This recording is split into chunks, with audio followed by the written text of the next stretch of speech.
ট্রাম্পের ৩৫% শুল্ক আরোপের ঘোষণায় কাঁপছে বাংলাদেশের রপ্তানি খাত। এর কারণে বাংলাদেশের অর্থনীতিতে ধাক্কা আসতে পারে বলে সতর্ক করেন বাণিজ্য সচিব।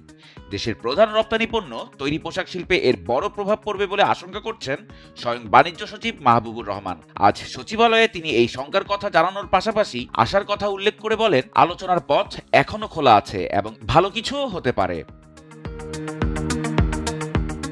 ট্রাম্পের এই সিদ্ধান্তের কারণ যুক্তরাষ্ট্রের সঙ্গে বাংলাদেশের বিশাল বাণিজ্য ঘাটতি। এই ঘাটতি কমানোর লক্ষ্যে বাণিজ্য সচিব মাহবুবুর রহমান বলেন, বাণিজ্য ঘাটতি কমাতে গম, সয়াবিন, এয়ারক্রাফট সহ যুক্তরাষ্ট্রের বিভিন্ন পণ্যে ছাড় দেওয়ার প্রস্তাব দেওয়া হয় বাংলাদেশকে। সে অনুযায়ী বাংলাদেশ বোয়িং বিমান কিনবে, তুলা আমদানি আরও বাড়াবে, সরকারিভাবে খাদ্যপণ্য, অস্ত্র কেনার ক্ষেত্রেও গুরুত্ব পাবে যুক্তরাষ্ট্র।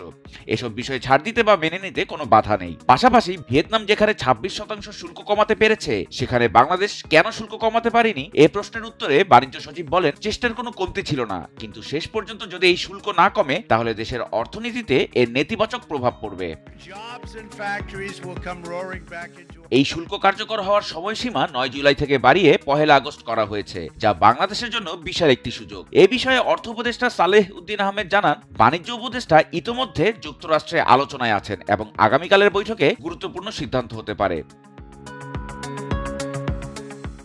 সময় গণনার সাথে সাথে শুল্ক প্রদানের পাশাপাশি অর্থনীতির উপর বাড়ছে অজানা চাপ। এখন দেখার বিষয়, যুক্তরাষ্ট্রে আলোচনার টেবিল কি বাংলাদেশের জন্য সত্যিকার অর্থেই স্বস্তি বয়ে আনবে, নাকি ৩৫% শুল্কের বোঝা নিয়েই দেশের রপ্তানি খাতকে চলতে হবে।